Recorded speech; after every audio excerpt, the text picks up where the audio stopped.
There comes a quiet moment when stairs stop feeling routine and start feeling uncertain. For many seniors, that moment brings fear of loss of independence, of home, of dignity. But difficulty does not mean the end. It means a different, safer way forward deserves consideration. There comes a quiet moment in many lives when stairs stop feeling neutral. They do not suddenly become enemies. They do not announce danger. They simply begin to ask more of the body than they once did. A step feels higher. A descent feels less certain. The hand reaches for the railing more often, not out of fear but instinct. At first, these moments are easy to dismiss. Everyone has an off day. Muscles tighten, balance wavers, fatigue sets in. The body has earned its slower moments. Most seniors adjust without thinking, taking stairs more carefully, pausing halfway, using the wall for balance. Life continues, and nothing dramatic happens. That quiet continuation can be comforting. It reassures the mind that nothing has truly changed.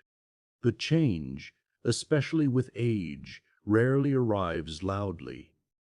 It arrives through repetition, through small accommodations made so naturally they barely register. A shift in how the body moves through familiar space is not a failure. It is information. Stairs are unique because they sit at the intersection of strength, balance, vision, and confidence. They demand coordination.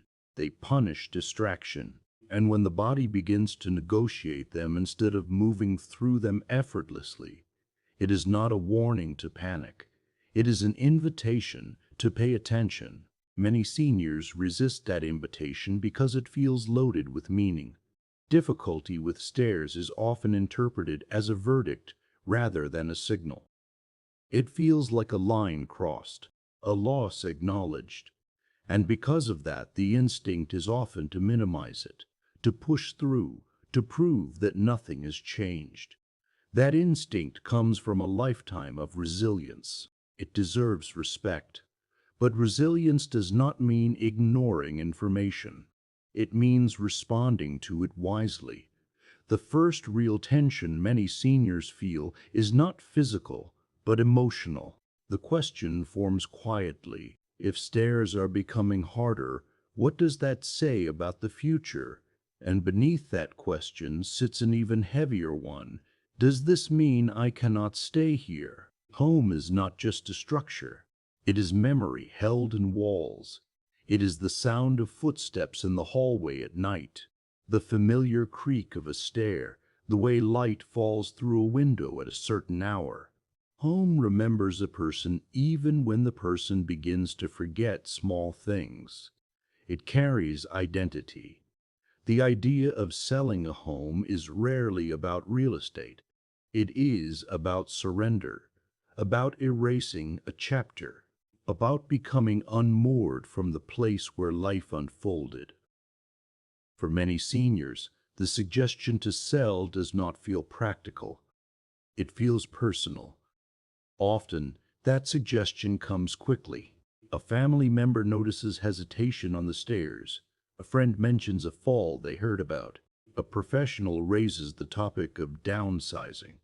These conversations are usually well-intentioned, but they can land with force. When fear enters the conversation, urgency follows.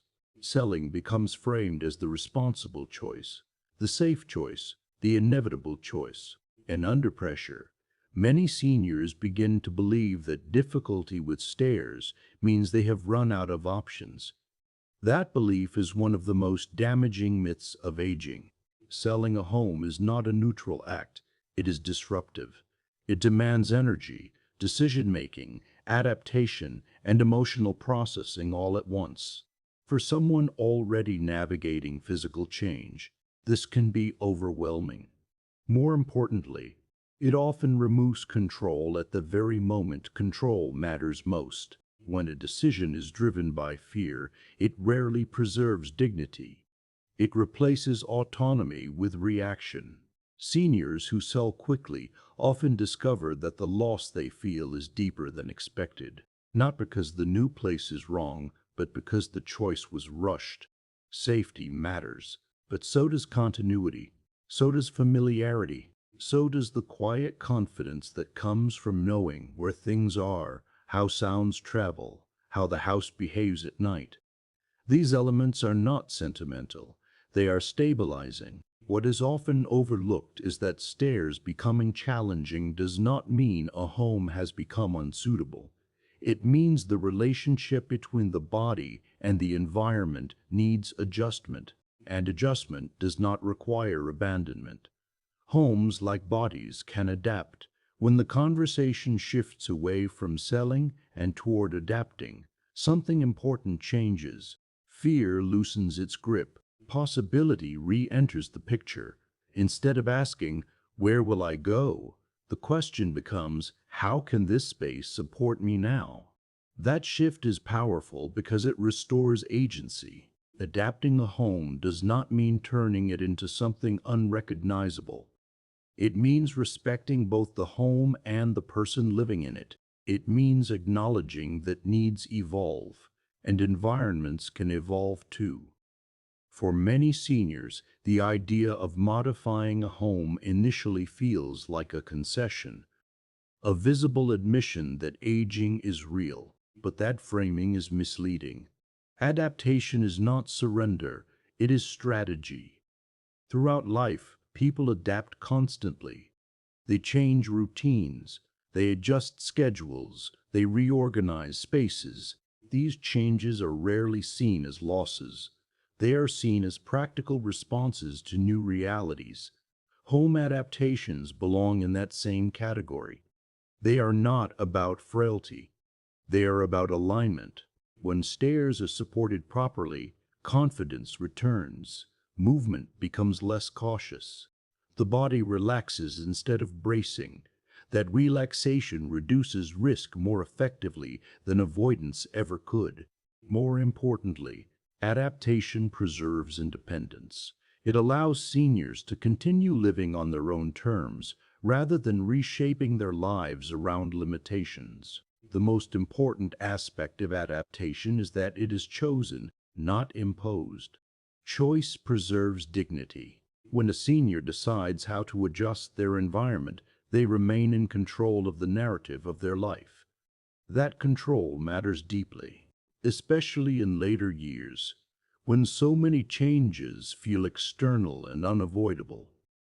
There is also a quiet financial wisdom in adaptation. Selling a home comes with costs that extend beyond money. Relocation disrupts routines, social networks, and mental well-being. These disruptions can have long-term consequences that outweigh the perceived safety benefits. By contrast, adapting a home often requires less upheaval and allows resources to be used in ways that directly support daily life. It is an investment in continuity, but beyond practicality lies something even more important: peace of mind. Peace does not come from eliminating all risk. It comes from knowing that risk has been thoughtfully managed, that the environment is not working against the body, but with it. When a senior can move through their home without constant calculation, without quiet dread, without bracing for a misstep, life regains its rhythm. That rhythm is essential to emotional health. Staying in a familiar home also preserves identity. People are not just shaped by who they are, but by where they have been. Removing someone from their home too quickly can feel like erasing part of their story. Adaptation allows that story to continue. Of course, adaptation is not about denial. There are moments when moving is the right choice, but those moments should arise from reflection, not panic, from readiness, not pressure. The danger lies in treating stairs as a verdict instead of a signal. A verdict closes options. A signal opens them. When seniors are supported in exploring alternatives, they often discover that what they feared was not the stairs themselves, but what the stairs seemed to represent. loss of independence, loss of control, loss of self. Adaptation reframes that story. It says, I am still here, I am still deciding, I am still capable. That message is not only comforting, it is stabilizing. The home becomes a partner again, not an obstacle. The body is respected, not challenged. Life continues, not in the same way as before, but in a way that fits now. And fitting now is the essence of aging well. Aging is not about preserving the past unchanged. It is about carrying forward what matters in forms that still work. Safety and dignity are not opposing goals. They are partners when approached thoughtfully. When stairs become difficult, it is not a sign to leave. It is a sign to pause, reflect, and respond wisely. Selling a home should never be the first response to physical change. It should be one option among many, considered carefully and chosen freely if it truly aligns with well-being. For many seniors, the greatest relief comes not from moving, but from realizing they do not have to. They can stay, they can adapt, they can remain rooted while still being safe. That realization restores something precious.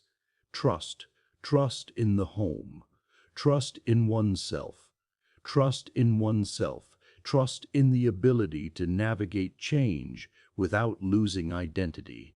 And in later life, that trust is one of the strongest foundations for peace. Difficulty does not end a story. It invites a new chapter, one written with care, intention, and respect for the life that has already been lived and the life that is still unfolding.